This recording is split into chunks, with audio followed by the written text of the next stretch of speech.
umaga, Luzon, Visayas at Mindanao. Ito naman po ang inyong lingkod, si Mr. Sham Carbosa ng Kaagapay PCTV. Kamusta naman po ang aking mga taga-subaybay, aking mga subscribers, mga OFWs sa loob at labas ng ating bansa.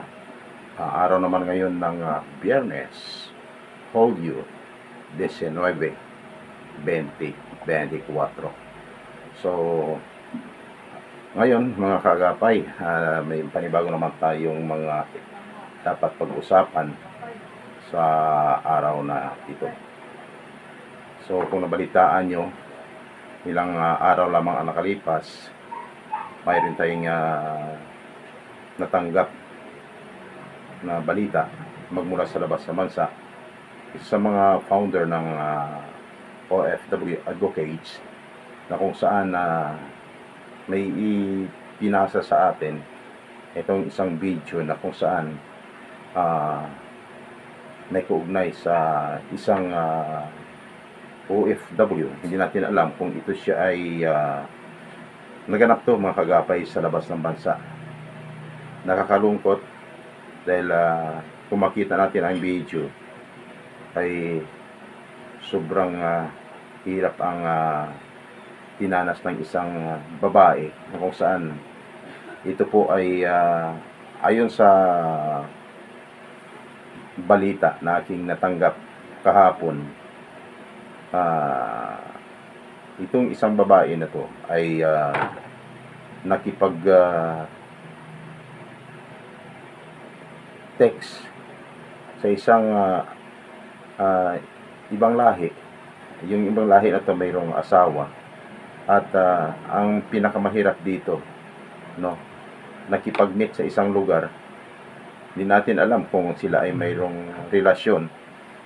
Kaya ang nangyari, nung makipag-meet siya, ay frame up pala ito ng asawa ng babae, no.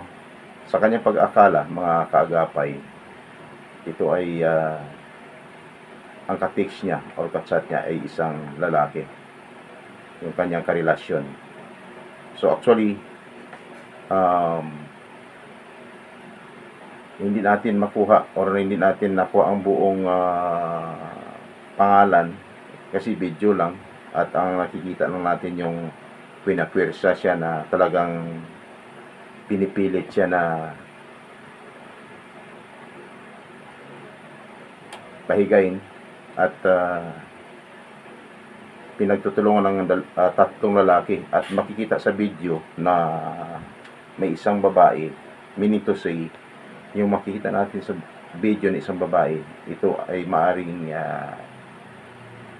ito ang nagiging kadahilanan kung bakit siya nahuli kaya or na frame up, no. Mahirap hindi natin makuha ang buong detalye kasi walang identity, no. Paano natin hindi natin makuha ang kanyang pangalan at saka yung kung sinong mga salary na yon, kasi naganap yung pangyayari sa labas ng bansa at ito ay pinasa lamang sa video. Kaya nakakakilabot, nakakalungkot, nakakapanindig balihibo yung naganap na pangyayari, mga agapay. Kaya nung nakarang araw na contact o may nakausap ako from Cebu, isa sa mga subscriber natin, ayun sa kanya itong babae na to, nung kinonfirm ko sa kanya kasi nakakuha siya ng information sa ibang mga ano natin, mga kababayan, na itong babae na to hindi naman pala Pilipina, no. So pasalamat tayo kung siya hindi Pilipina kasi napakahirap kung nangyayari sa labas ng bansa at ang biktima pa ay isang Pilipina. Alam niyo ba mga kaapay kung ano ang makita natin doon? Nung tinanggalan siya ng saplot, no, mawalang na po, tinanggalan siya ng saplot, no, inubaran lahat.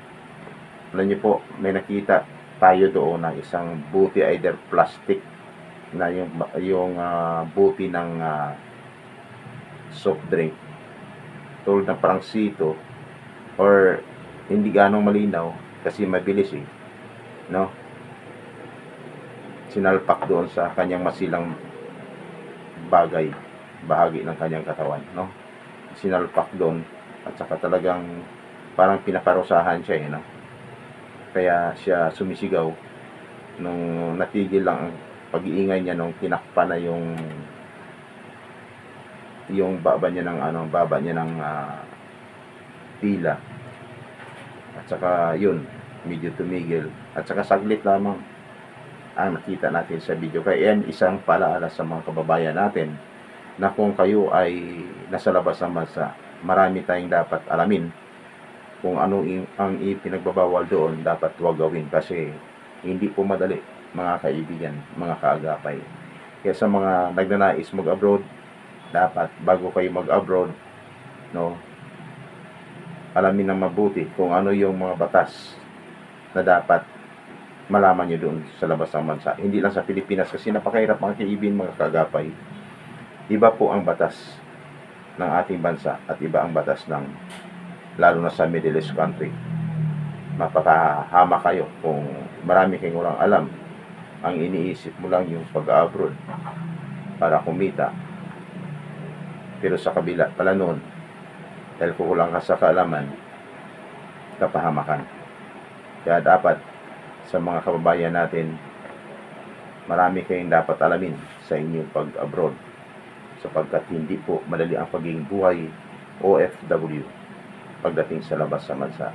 Laging alalanin ang inyong pag-alis ay hindi para lamang sa inyong sariling kapakanan, maging sa inyong mga mahal sa buhay.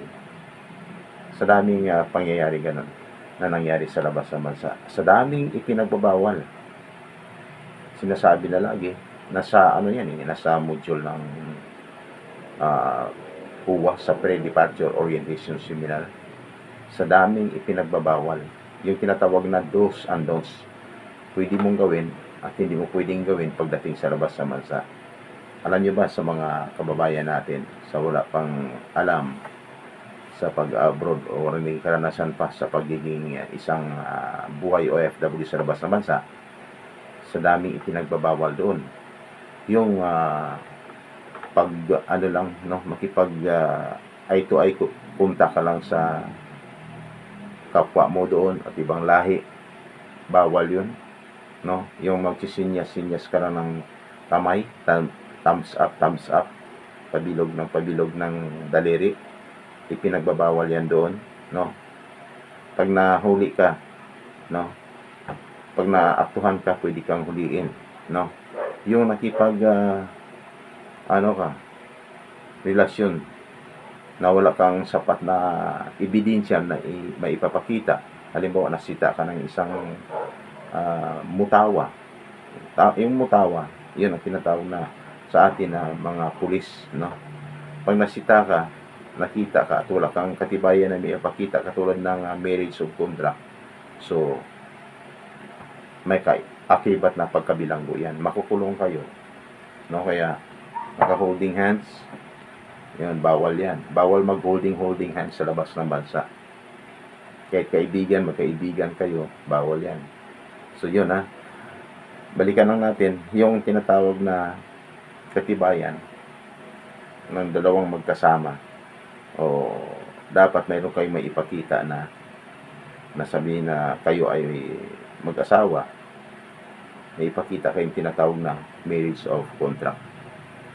Ulitin ko, marriage of contract. Pero ang iba, gumagawa ng paraan, mayroong mga tinatawag na fake marriage of contract sa labas ng bansa na nabibili daw doon. Mayroong 500 pesos, mayroong 1,500, mayroong 1,000, mayroong 2,500. Pag 2,500 daw, ang sabi ng nakilala natin, ay medyo okay na yan, hindi ganong halatado, maganda na yon. So parang hindi siya halata na fake. So ingat kayo ang kapalit noon, kulong, at may kasamang mga tinatawag na latigo pag kayo nipapatunayan na nagkasala sa batas doon. So yan, Tapos ano pa, ang dami yung nagbibenta ka ng sigarilyo, no? Bawal, nag-UC, bawal. Yung may hawak-hawak ka parang na alak, nakita ka doon, hindi mo naman iniinom. So guys, bawal, maaari ka ring makulong. So ilang taon namang nakalipas, mga mahigit 10 years na, 10 years ago, no? May tumawag sa akin, yung kanyang magulang umiiyak dahil nga nahuli at nakulong. Nung tinanong ko bakit siya nakulong, nahuli, anong ang nagiging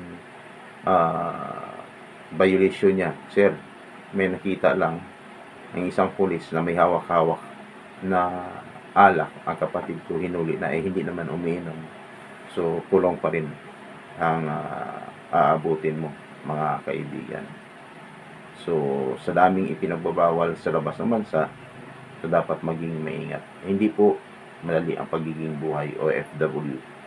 Kaya yung number 1 balikan natin yung pakipagrelasyon, hindi lang sa kapwa Pilipino, maging sa ibang lahi, dapat maging maingat. Mapa household workers man or skilled workers, dapat magiging maingat kasi delikado po. Hindi po kayo pumunta sa labas ng bansa para maghanap ng problema. Kayo ay umalis ng bansa para magtrabaho sa abroad at para makatulong sa inyo mga mahal sa buhay. Mga kaapay, hindi po madali ang pagiging OFW, hindi po madali ang pag-solve o pagbutas ng isang problema. Kaya kung may problema, ito lang ang isang bagay na masasabi ko sa inyo.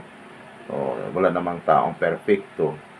Pagdating sa labas sa bansa, may problema man, huwag kalimutan na makipag-unayan agad sa inyong agency, kasi yung agency, sila po ang nagpapaalis sa inyo, no? At maliban diyan, mayroon din namang mga ahensya ng gobyerno. Number 1 yung OWA, no? POA, pwede silang tumawag doon, pwede kayong tumawag at humiin ng agarang tulong at para ma-aksyonan ang inyong mga problema, no? At ang kaagapay naman, just in case of emergency, nandyan lang din po anytime para gumawa ng hakbang para mabigyan ng agarang aksyon ang inyong mga problema. Kaya sa mga nanonood sa aking YouTube channel, sa hindi pa nakapag-subscribe, pwede kayo mag-subscribe. I-search lamang yung Kaagapay ECTV sa YouTube channel. Now, mayroon din po akong Facebook page, no? Kaagapay ECTV, at ang aking Facebook account, Sam Carabajosa, no? So, pwede kayong mag-subscribe sa aking YouTube channel, Kaagapay ECTV, upang laging updated kayo sa mga kaganapan sa loob at labas ng ating bansa. So, maraming salamat po sa aking taga-subaybay, sa aking mga subscribers, Luzon, Visayas at Mindanao, at sa lahat ng mga OFWs sa labas ng ating bansa. Ingat po kayo mga kagapay, mabuhay po kayong lahat. God bless you all.